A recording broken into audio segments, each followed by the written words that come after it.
A blessed morning to each and every one. Mga kamarino, a blessed morning to you, Admiral. Morning, isang mabiyayang umaga sa iyo.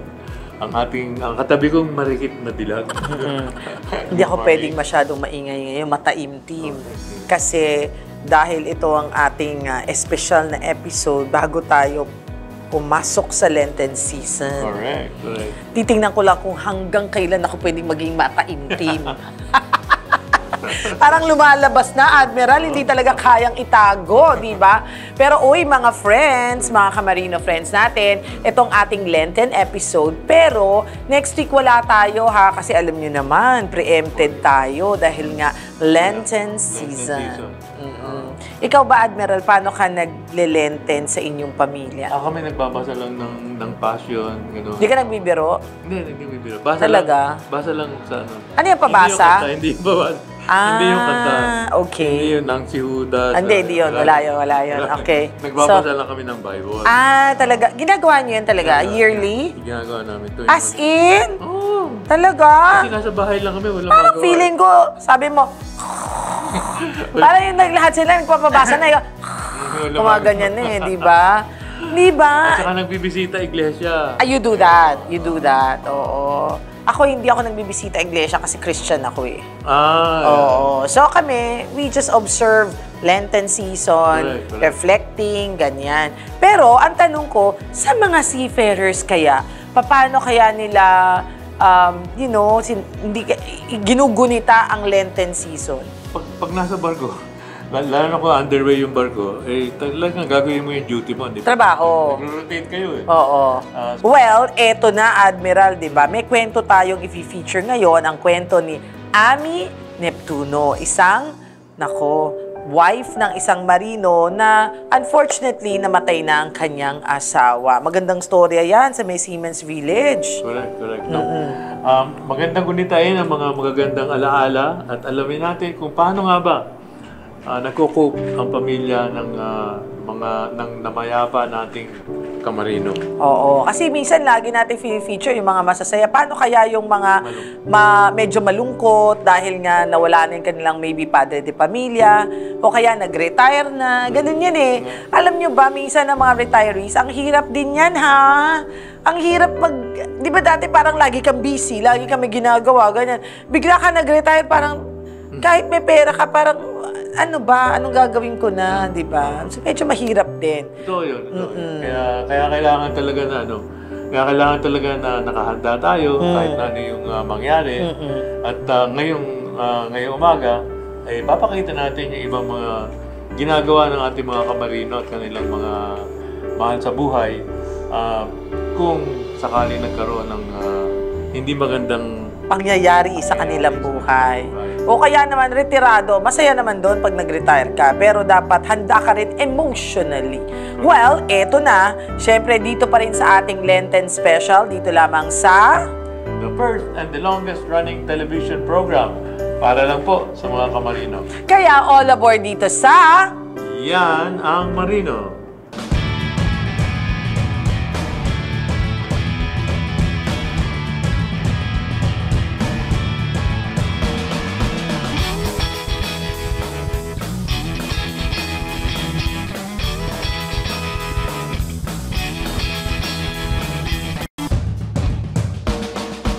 This portion is brought to you by GCash, SM Supermalls, Pag-ibig Fun, lingkod pag-ibig, tapat na serbisyo mula sa puso.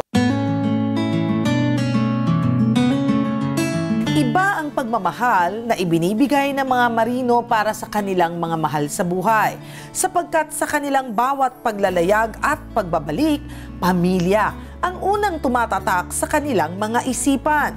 At sa mga panahong napagdesisyonan na nilang huminto sa pagsampa, gayon pa rin ang pagmamahal at pagtsatsagang kanilang ipinamamalas sa kanilang mga pamilya. Para sa ating featured Kamarino kwento for today, isa sa buhay ng isang may bahay na si Emmy Neptuno ang mabuting alaala ng kanyang yumaong asawa na mandaragat. Ako si Emmy Neptuno, 67 years old. Biyuda ni Vicente Neptuno. Bali, Kami ay 30 years na nakatira dito. Mula noong 1995 hanggang ngayon. Ang mister ay namatay noong April 23, 2007. So, bali 18 years na. Ang anak namin ay 3 babae. Pero sa una niya, mayroon siyang 2, mga seaman din. Matagal na panahong nagtrabaho bilang radio operator or RO on board si Vicente Neptuno. At sa kanilang buhay pamilya habang seaman pa ang asawa, ay maraming ang naging alaala si Emmy. Nung siya ay nasakay pa, pagka nauwi, dito lang pamilya lang talaga siya. Sa amin lang siya nakatutok. Kasi ang ginagawa ko noon, di ba mayroon radio na cassette, di ba? Ang ginagawa ko, hindi nagbo-voice tape kami. Kung yung mga, ano ba yung tawag dito? Kung ano yung mga usapan namin sa bahay, pinaparinig ko yun, tinitape ko yun, tapos pinadadala ko sa kanya. Kasi yun din ang, parang, kaya sabi nga niya, pag naririnig niya yung mga usapan namin sa bahay, para na rin daw siyang nasa bahay din siya, na kasama kami. Subalit siya ay natigil noong mga 1990s dahil sa pag-usbong ng mas makabagong teknolohiya na hindi na nangangailangan ng radyo. Bagamat natigil sa pagbabarko, hindi sumagi sa isip ni Vicente na tumigil sa kagustuhang makapagbigay ng magandang buhay para sa kanyang pamilya. Kaya noong taong 1996, lumipat silang magpapamilya sa Siemens Village sa Cavite at doon nagsimula muli. Nung nandito na kami, 1996 na, dahil hindi na siya pwede sumakay. Kung time na yun, medyo na yung RO, yung time na yun. Kaya hindi na siya nagsakay. Doon na kami nag-start mag-school service. Dito rin sa loob ng village, mga estudyante, mga anak ng mga seaman dito. Yun ang inaano namin sa service. Mga ilang taon din, hanggat sa dumating yung panahon na nagkasakit siya kasi may diabetes din siya eh. Kinalaunan, kinakailangan ng ipadaan sa dialysis si Vicente upang maibsan ang sakit na nararamdaman dahil sa kanyang diabetes. Diabetes siya, tapos nag-start na yung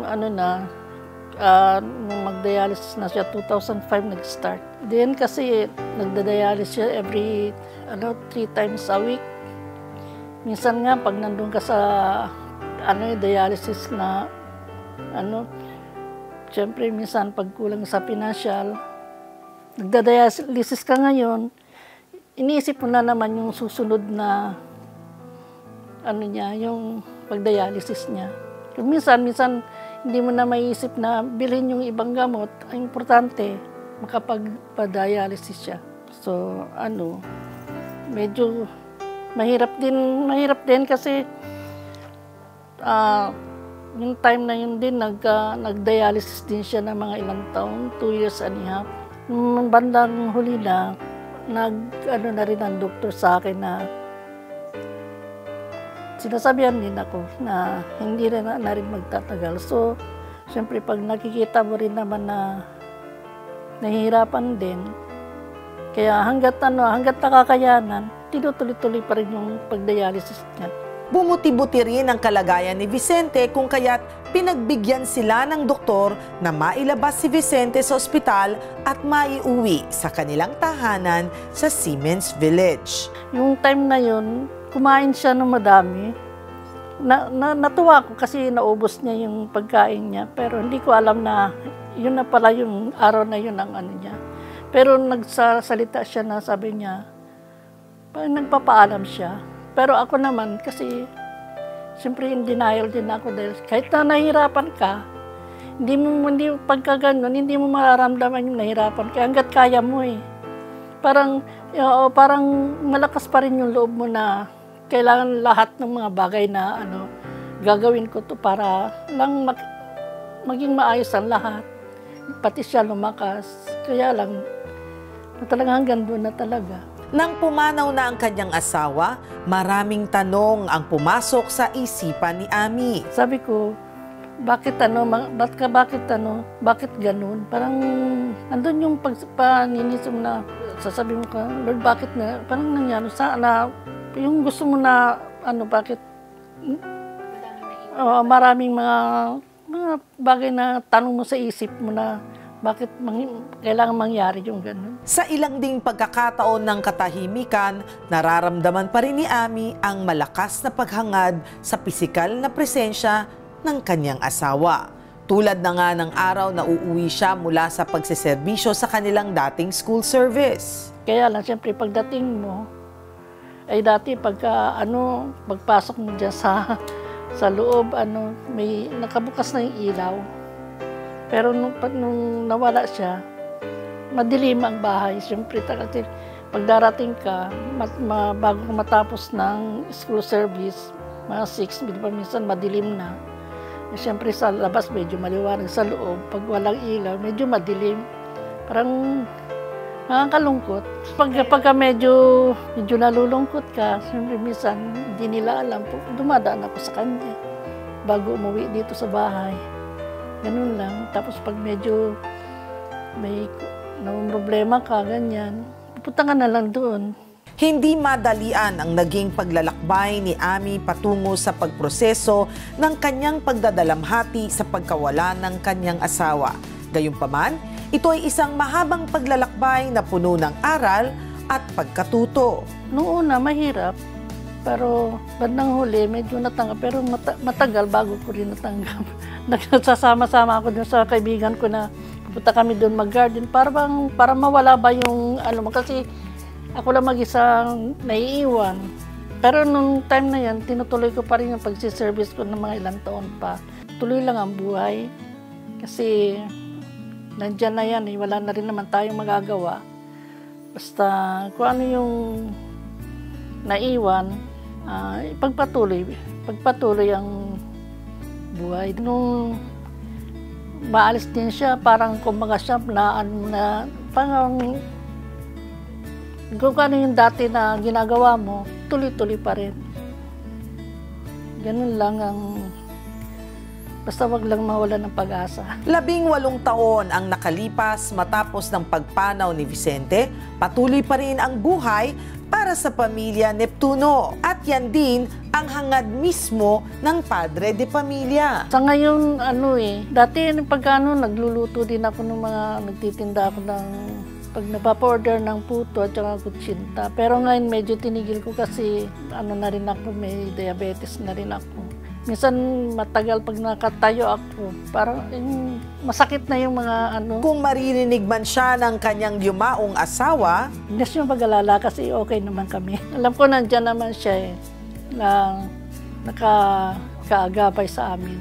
Sa pagkawala ni Vicente, namuhay pa rin ang paninindigan ni Ami at ng kanyang pamilya upang ipagpatuloy ang mga naiwan ng kanilang yumao. Sa pagsasaalang-alang ng kanyang mga kinita at mga naiwan ng kanilang padre de pamilya.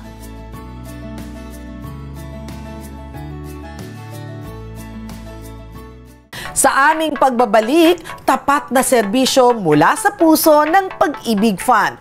Ating aalamin, dito lang yan sa Yan ang Marino. This portion was brought to you by GCash. Pag-ibig Fund, lingkod pag-ibig, tapat na serbisyo mula sa puso. SM Supermalls. Mga kamarino, SM Supermalls is ready to bring the heat this summer season with its one-of-a-kind sports fun. Mula April 1 hanggang May 31, 2025, iba't ibang sporty activities ang hinain ng SM Supermalls para sa bawat miyembro ng pamilya. Isa na dyan ang pagsama sa SM Active Hub, featuring 44 pickleball courts across 21 malls at running hubs sa 14 SM malls. Upang makabilang sa masayang gathering of sports enthusiasts na ito, mag-register lamang sa SM Active Hub sa SM Malls online app. The Maritime Academy of Asia and the Pacific continues to sail forward with modern facility, active cadet sponsorships, advanced education and trainings. And as the premier maritime academy in the country, be a future world-class marine officers, P at MAAP. Ensuring excellence at sea at all times.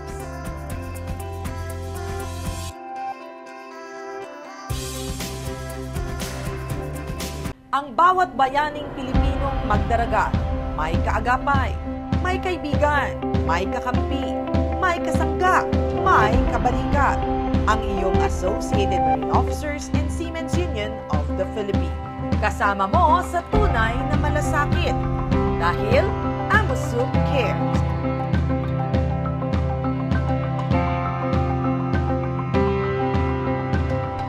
This portion is brought to you by GCash, SM Supermalls, Pag-ibig Fund, lingkod pag-ibig, tapat na serbisyo mula sa puso. Mga kamarino, alam naman nyo po dito sa Yanang Marino ay tinatalakay po natin lahat ng mga policies na lalabas mula sa ating gobyerno.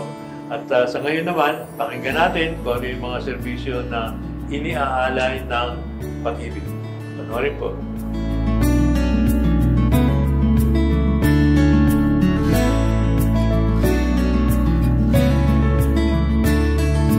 Tapat na serbisyo mula sa puso ng Pag-ibig Fund. Paano nga ba nila naihahatid sa mga Pilipino? Ating alamin sa pamamagitan ng pagbabalik tanaw sa ating mga naisagawang Yanang Marino Caravan kasama ang ating mga kamarino. Meron na kayong Pag-ibig Fund? Meron. Meron. Automatic yan nagbabayad kayo. Pero magkano bayad nyo? Nga ulit. 200. Dati yon. Dati, 100 lang ang bayad sa Pag-ibig Fund. 100 sa employee, 100 sa employer. So, 100 for the employee, 100 for the employer, but that already changed. Noong February, nag-increase na sila to 200 pesos, 200 for the employee, 200 for the employer. Okay? Do you know, so total of 400. Do you know your benefits for Pag-ibig Fund? You can loan, correct. What kind of loan? Personal loan, pwede. Ano pa? Housing loan, pabahay. Diba? Calamity loan, pwede. So please do not forget your Pag-ibig Fund. Pag kayo ay bababa ng barko, do not forget to pay your Pag-ibig Fund. Kasi sa dami ng pera ninyo mga friends, 600, baka gusto 3 buwan naman yan. Dire-diretso nyo ng bayad yung para sa employer at sa'yo. Do not forget kasi pagka ikaw lang, 200 lang binayad mo wala sa employer, di butas, wala yung sa employer, so bayaran mo rin. So that you can get the full benefits of it. Okay? And right now, I have good news for everybody. When I say it's good news, it's good news. Please, look at the website of Pag-ibig Fund because you're gonna get much more. Okay? Paano? Ganito lang yan. Simple. Go to Pag-ibig Fund. Meron silang tinatawag na MP2 or Modified Pag-ibig 2. Ayan. MP2. Okay? MP2 ito. Paano ito? Kung ikaw ay regular Pag-ibig Fund na member, pwede ka maka-avail nito. Paano ang availment nito? 500 pesos lang. Okay? Ate, huwag ka na munang bumili ng kung ano-ano. 500 lang, ha? I-invest mo na dito, ha? Okay? Pwede? 500 lang. 500 lang, kuya. 500 pesos para siyang bangko. Ang interest ng bangko, medyo hihimatayin kayo. Hindi ko na makita yung 0,0000. Bago ka bigyan ng interest, mga 10,000 years. Dito, sa Pag-ibig Fund MP2, minimum siya ng 500 pesos lang. Okay? 500 pesos, di ba? May pera ka ulit. Sa susunod na buwan, o kahit 1 week, 2 weeks, pasok ka ulit another 500. Pasok ka ulit another 500. Magpasok ka ulit ng another 500. At the end of the year, pwede mo na siyang makuha kasi pag nag-fill out ka ng form dyan, either kukunin mo yung yearly or 5 years na pwede mong makuha ulit yung pera mo. The good thing is, ang Pag-ibig Fund, last na nagbigay sila ng dividendo, 7%. Ang laki ng interest, friend. Wala pang tax. Kaya ako nag-share sa inyo ng ganyan kasi ito yung mga tinatawag natin good deal. I wouldn't share something that it's not good deal for you. So dahil good deal siya, I suggest mag-register kayo. Tapos kayo, kung nasa ibang bansa kayo, pwede kayong mag-GCash diretso sa Pag-ibig Fund. Pwede kang maghulog ng via whatever sa Pag-ibig Fund. Okay? Napakadali lang. 500 pesos lang ang pinaka-minimum niya.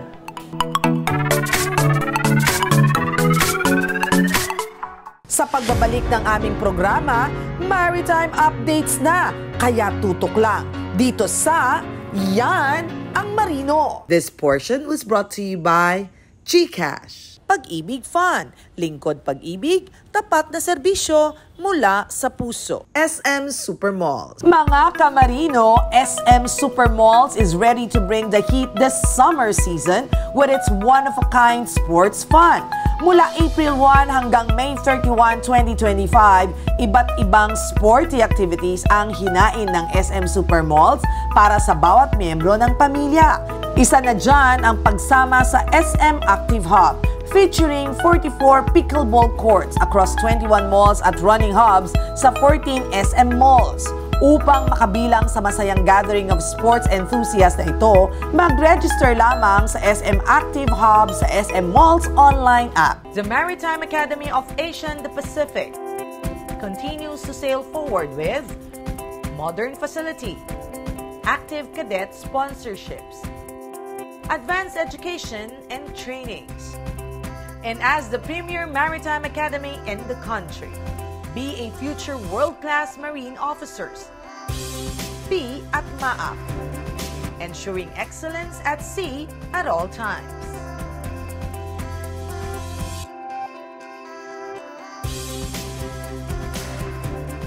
Ang bawat bayaning Pilipinong magdaragat, may kaagapay, may kaibigan, may kakampi, may kasangga, may kabalikat. Ang iyong Associated Marine Officers and Seamen's Union of the Philippines.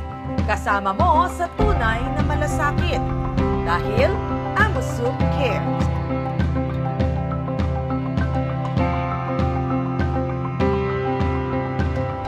This portion is brought to you by GCash, SM Supermalls. Pag-ibig Fund, lingkod pag-ibig, tapat na serbisyo mula sa puso. Isang paalala mula sa Yan ang Marino sa mga pasaherong babiyahe sa paparating na Semana Santa, mangyaring tandaan ng mga susunod na bayahero tips.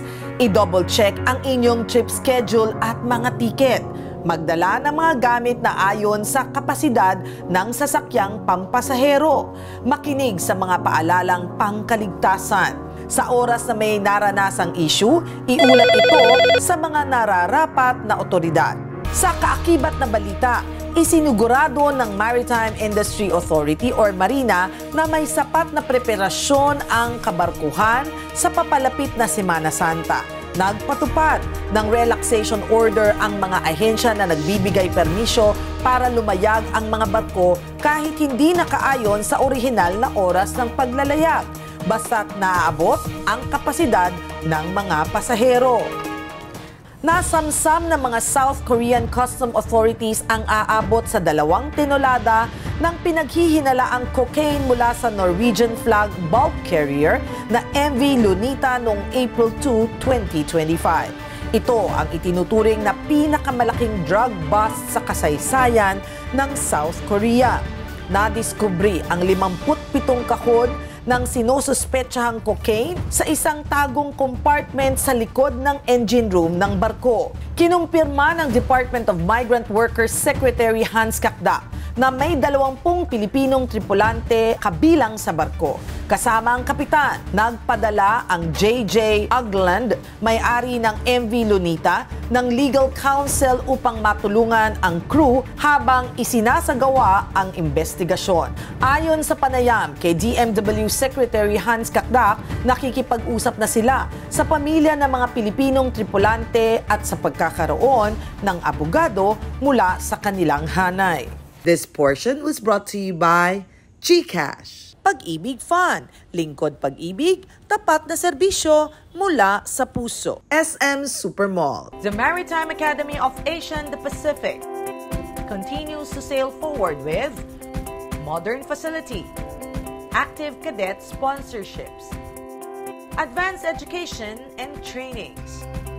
And as the premier maritime academy in the country, be a future world-class marine officers. Be at MAAP, ensuring excellence at sea at all times.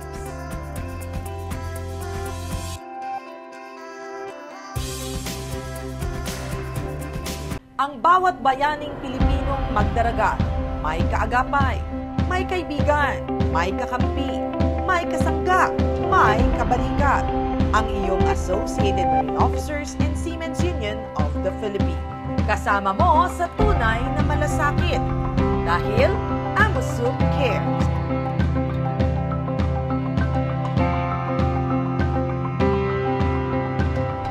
This portion is brought to you by GCash, SM Supermalls. Pag-ibig Fund, lingkod pag-ibig, tapat na serbisyo mula sa puso. Indeed, navigating life after the death of a loved one is a difficult process. Yeah, that's true. Tama po yan. Ang kaya lang talagang tayo mga naiwan, wala kang choice kundi go ahead. Live your Move life. on. Move on. Yan, oo. And, Mamimiss natin. no? Gugunitain mo sila, di ba? And then siguro, this time of Lent, maybe pray, and then take time also na bakasyon yung mga bata, bakasyon lahat, kunin ng mga apo. Kinukuha mo ba yung mga apo mo? Talaga? Pag ganyan? Nandun sama-sama lahat. Tapos? Pagbasa ng Biblia. Silang pinapabasa ko ng Biblia. Ang corny naman ng para ako lolong natutulog. Diba, sabi ko na nga ba pasalamat ka, Admiral, hindi pinaglalaroan ng buhok mo. Sila lang ang pwedeng maglaro ng buhok mo, tama? Oo, diba? Well, anyway, masaya yan. Gawin natin after tayo mag-prayer, bonding ng pamilya, diba? Pero bago tayo magpaalam, Admiral, bago tayo magpaalam, may isa puso natin ang totoong diwa ng Lenten season. Kasama po dyan yung repentance, sa pamamagitan ng pagdadasal. Tayo mag-atone para sa mga kasalanan natin. Medyo marami yun. huwag mo ko tingnan. Hindi, iniiwas mo nga yung mata. Oo, okay. Uy, pero hindi niya natatanong, alam mo ba na si Admiral Eduardo Maar Santos ay may kapatid na pari? At sila hindi lang not one, not two, but three. So, may isa pang brother. May isa pang brother. Anong brother ka? Okay, Brother of man. Ako yung kuya. Anyway, marami pa tayong pag-uusapan. Pero hanggang dito na lang muna tayo para naman next week, abang-abangan nyo kami, di ba? Siyempre, patuloy lang po na tumutok sa aming programang Yan ang Marino. Every Saturday po yan, wala lang next week. Wala lang next week. Sa PTV4, 8 to 8:30 in the morning. Yan. At syempre, kung na-miss nyo dito sa PTV4, okay lang kasi meron namang My Channel. Mariyaw Channel na pwede nyong balik-balikan, panoorin nyo. Aba, baka naman nandudong kayo na yung fini-feature namin doon, ha? Di ba nakakatuwa yun? Anyway, sabi nga namin, lahat ng magaganda, minsan nag-e-end. Pero ito, never-ending ito hanggang sa susunod na linggo. Not this week, but next week. Okay? But for now, Anchors away. bye everyone! Bye-bye.